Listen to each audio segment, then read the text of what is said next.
हजरत Khadija bint खुवैलिद रज़ियल्लाहु अन्हा इस्लाम स्वीकार करने वाली पहली महिला थीं। पैगंबर हजरत मोहम्मद सल्लल्लाहु अलैहि वसल्लम की पहली पत्नी और उम्मुल मोमिनीन, ईमान वालों की मां कहलाने वाली महान महिला। उनके बचपन और प्रारंभिक जीवन को जानना हमें उनकी महानता की जड़ों को समझने में मदद करता है। जन्म और वंश। हजरत खदीजा रज़ियल्लाहु अन्हा का जन्म इस्लाम से लगभग 15 वर्ष पहले यानी करीब 555 ईस्वी में मक्का शहर में हुआ था। उनका पूरा नाम खदीजा बिन्त खुवैलिद बिन असद बिन अब्दुल उज़्ज़ा बिन कुसई था। वह कुरैश कबीले की अत्यंत प्रतिष्ठित शाखा से संबंध रखती थीं। उनके पिता खुवैलिद बिन असद मक्का के एक सम्मानित व्यापारी और नेता थे। उनकी माता का नाम फातिमा बिन्त ज़ाइद था। हजरत खदीजा का परिवार व्यापार, नेतृत्व और इज्जत में सबसे ऊपर था। उनकी नस्ल और खानदान का संबंध सीधे तौर पर हजरत इब्राहिम अस्सा और हजरत इस्माइल अस्सा की नस्ल से जुड़ता है, जैसा कि कुरैश का इतिहास बताता है। मक्का का सामाजिक परिवेश। उनका बचपन ऐसे दौर में गुजरा जब मक्का में समाज कई बुराइयों और अज्ञानता के अंधकार में डूबा हुआ था। औरतों को कमतर समझा जाता, बेटियों को जिंदा दफन कर देना आम बात थी और सामाजिक अन्याय फैला हुआ था। मगर खदीजा रजिया का परिवार इन बुराइयों से अलग था। उनके पिता नेक, न्यायप्रिय और बुद्धिमान व्यक्ति थे। चूंकि खदीजा का जन्म एक प्रतिष्ठित घर में हुआ था, इसलिए उन्हें बचपन से ही श्रेष्ठ शिक्षा, परवरिश और संस्कार मिले। उनके घर में तौहीद, एक अल्लाह की इबादत की शिक्षा दी जाती थी। उनके पूर्वज अब्दुल मुत्तलिब के समय में भी कुछ लोग हनीफ यानी एकेश्वरवादी विश्वास रखते थे। इसी धार्मिक सोच ने खदीजा रजिया की सोच और चरित्र को आकार दिया। बचपन की शिक्षा और बुद्धिमत्ता। हजरत खदीजा बचपन से ही अत्यंत बुद्धिमान, गंभीर और शांत स्वभाव की थीं। उन्हें अरबी भाषा और कविता का अच्छा ज्ञान था। उस दौर में ये बहुत कम महिलाओं को नसीब होता था। उनके घर में व्यापारिक चर्चाएं और कबीले के निर्णयों की चर्चा होती थी। ऐसे माहौल ने उन्हें सोचने, समझने और निर्णय लेने की गहरी समझ दी। उनकी माँ उन्हें अक्ल, शराफत और आदर्श गृहिणी बनने की तालीम देती थीं, जबकि उनके पिता उन्हें व्यापार की बारीकियां सिखाते थे। बचपन में ही उन्होंने कई व्यापारिक यात्राओं की सूचनाएं सुनी और व्यापार का झुकाव उनमें पैदा हो गया। पारिवारिक संस्कार और नैतिकता। हजरत खदीजा के घर में अतिथि सत्कार, गरीबों की मदद, ज़कात और इंसाफ की परंपरा बहुत मजबूत थी। उनके दादा और पिता कुरैश की मजलिसों, सभा में इंसाफ के प्रतीक माने जाते थे। उन्होंने देखा कि कैसे उनके पिता बिना किसी लालच के लोगों के मसले सुलझाते थे। इन्हीं आदर्शों ने खदीजा रजिया के भीतर करुणा, न्याय और इंसानियत के उसूलों को जड़ से बिठा दिया। बचपन से ही उनका व्यवहार उनके उम्र वालों से कहीं अधिक परिपक्व और समझदार था। वे गरीब बच्चों को कपड़े, खाना और खिलौने देती थीं और कभी भी किसी पर क्रोध नहीं करती थीं। अनुभव और व्यवहार।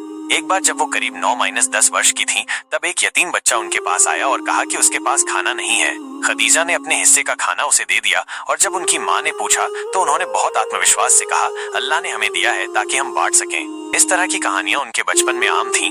उनकी समझ इतनी तीव्र थी कि उनकी माँ अक्सर कहती, मेरी बेटी लड़कियों जैसी नहीं बल्कि किसी कबीले की रहनुमा जैसी सोच रखती। खदीजा की गहराई और रहमदिली। खदीजा रजिया ने छोटी उम्र में ही कई सामाजिक विसंगतियां देखी, जैसे गरीबों का शोषण, महिलाओं की स्थिति और व्यापार में धोखाधड़ी। ये बातें उन्हें बहुत दुख देती थीं। एक बार उन्होंने अपने पिता से पूछा, क्या सिर्फ अमीर ही हक रखते हैं? उनके पिता ने उन्हें समझाया कि अल्लाह के नजदीक वही सबसे बेहतर है जो लोगों से भलाई करे। ये बात उनके दिल में घर कर गई। व्यापार में रुचि और नेतृत्व गुण। जब वो 12-13 वर्ष की हुई, उन्होंने अपने पिता के साथ व्यापारिक बैठकों में जाना शुरू कर दिया। वो ध्यान से हर सौदे, हिसाब किताब और निर्णय को सुनती और बाद में अपने पिता से सवाल करती।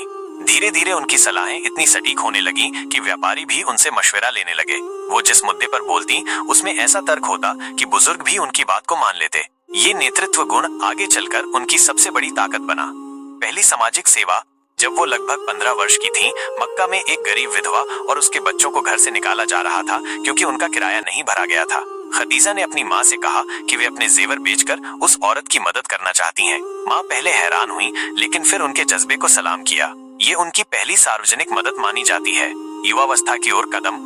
बचपन से ही गंभीर, समझदार और सामाजिक कार्यों में रुचि रखने वाली खदीजा जब किशोरावस्था में पहुंची तो वो मक्का की औरतों के लिए आदर्श बन गई। उनके हुस्न और तहजीब की मिसालें दी जाने लगी। उन्हें ताहिरा, पवित्र महिला कहा जाने लगा क्योंकि उन्होंने कभी कोई गलत कार्य नहीं किया और हमेशा सच का साथ दिया। पिता की मृत्यु और जिम्मेदारी। 17 वर्ष की उम्र में उनके पिता खुवैलिद बिन असद का इंतकाल हो गया। ये उनके लिए बड़ा झटका था, लेकिन उन्होंने अपने परिवार को बिखरने नहीं दिया और खुद व्यापार संभालने लगी। ये उस दौर की एक क्रांति थी कि एक महिला, वो भी जवान, मक्का में व्यापार का नेतृत्व कर रही थी। हजरत खदीजा रज़ियल्लाहु अन्हा का बचपन उस तरह का नहीं था जैसे आम लड़कियों का होता था। ये बचपन इल्म, सोच, सेवा, नेतृत्व, करुणा और अल्लाह की बंदगी से भरा हुआ था। उनकी शख्सियत की बुनियाद बचपन में ही रखी गई थी, जिसने आगे चलकर उन्हें इस्लाम की मां बना दिया। हजरत खदीजा रजी अल्लाह अन्हा का बुढ़ापा और उनके जीवन के अंतिम वर्ष उनके मजबूत ईमान, सब्र और अल्लाह के रास्ते में उनकी कुर्बानियों की मिसाल है। पैगंबर मोहम्मद सल्लल्लाहु अलैहि वसल्लम के साथ उनकी शादी के 25 साल बाद, जब हजरत मोहम्मद सल्लल्लाहु अलैहि वसल्लम 50 वर्ष के थे और हजरत खदीजा की उम्र लगभग 65 वर्ष थी, तब उनका इंतकाल हुआ। इस्लाम की शुरुआत और संघर्षों में साथ जब पैगंबर मोहम्मद सल्लल्लाहु अलैहि वसल्लम को पहली बार वही ईश्वरीय संदेश प्राप्त हुई, तो हजरत खदीजा ही थीं जिन्होंने सबसे पहले उन पर विश्वास किया और उनका साथ दिया। उन्होंने मुश्किल समय में पैगंबर मोहम्मद सल्लल्लाहु अलैहि वसल्लम को हर तरह से सहारा दिया, चाहे वो भावनात्मक सहारा हो या आर्थिक। उनकी दौलत ने इस्लाम के शुरुआती प्रसार में अहम भूमिका निभाई। जब कुरैश ने मुसलमानों का बहिष्कार किया और उन्हें शियबे अबू तालिब एक घाटी में 3 साल तक कैद कर दिया, तब हजरत खदीजा भी इस कठिन दौर में पैगंबर मोहम्मद सल्लल्लाहु अलैहि वसल्लम और अन्य मुसलमानों के साथ रहीं। इस दौरान उन्हें और उनके परिवार को अत्यधिक गरीबी, भूख और मुश्किलों का सामना करना पड़ा। यह बहिष्कार उनके स्वास्थ्य पर भारी पड़ा। अंतिम वर्ष और वफात। बहिष्कार के कठोर अनुभवों और बुढ़ापे की वजह से हजरत खदीजा का स्वास्थ्य बहुत बिगड़ गया था। पैगंबर मोहम्मद सल्लल्लाहु अलैहि वसल्लम के चचा अबू तालिब के इंतकाल के कुछ ही दिनों बाद रमजान के महीने में नबूवत पैगंबरी के 10वें साल में हजरत खदीजा का इंतकाल हो गया। उस समय उनकी उम्र लगभग 65 वर्ष थी। गम का साल, आमुल हुज्न। हजरत खदीजा और अबू तालिब दोनों के इंतकाल से पैगंबर मोहम्मद सल्लल्लाहु अलैहि वसल्लम को गहरा सदमा पहुंचा। अबू तालिब उनके संरक्षक थे और हजरत खदीजा उनकी सबसे बड़ी समर्थक और साथी। इन दोनों हस्तियों के बिछड़ने से मक्का में पैगंबर मोहम्मद सल्लल्लाहु अलैहि वसल्लम का सहारा टूट गया। इसी वजह से पैगंबर मोहम्मद सल्लल्लाहु अलैहि वसल्लम ने उस साल को आमुल हुज्न यानी गम का साल करार दिया। हजरत खदीजा को मक्का के जन्नतुल मुअल्ला कब्रिस्तान में दफनाया गया